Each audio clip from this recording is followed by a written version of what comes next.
বিয়ের কিছুদিন পরে সে আর আমার সাথে থাকতে চায়। সে আমার কাছে ডিভোর্স। সে অনেক বড় লোক ঘরের মাইয়া ছিল তো, আর আমি ছিলাম একটা গরিব ঘরের সঙ্গে, এই জন্য আমার সাথে থাকতে চায় না।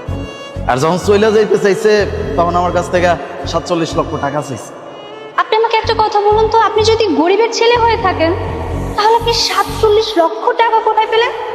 আমার কাছে তো আর ক্যাশ টাকা পয়সা ছিল না ম্যাডাম, তাই গ্রামে আমার জমি জিরাত আছে, সবকিছু বিক্রি কইরা তারা টাকা দিয়ে দিচ্ছে। কিন্তু আপনি কি আগে থেকে এই কাজ করতেন? না না ম্যাডাম, আমি তো একটা চাকরি করতাম। আমার বউটা আমার ছেড়ে চলে যাওয়ার পরে আমি চাকরিটা আর করতে পারি, চাকরি ছাড়া দিচ্ছিলাম। নেশায় অ্যাডিক্টেড হয়ে গেছিলাম। নেশা করতে করতে নিজের জীবনটারে একদম শেষ পর্যায়ে নিয়ে গেছি। কি করবো কিচ্ছু বুঝতেছিলাম না।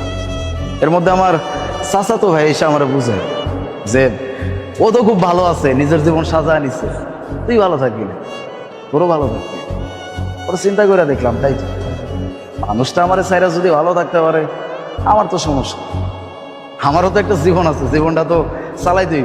এই দোকানটা আমার চাচা তো ভাই আমার বিল্লা দিচ্ছে, এমন আর কি পেঁচা বিক্রি করুম আর খাবো। তার মানে আপনার সাথে অনেক বড় অন্যায় হয়েছে। আচ্ছা, আপনি কি দ্বিতীয়বার বিয়ে করার কোনো চিন্তা করেননি?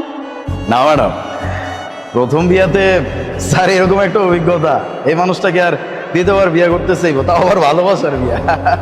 তবুও তো জীবন তো অনেক বড়, তাই না? এভাবে তো আর একা কাটবে না।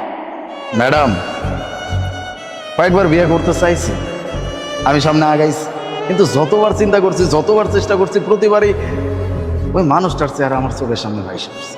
আমি ওরা ভুলতে পারি, আর আমার যতটুকু মনে হয় আমি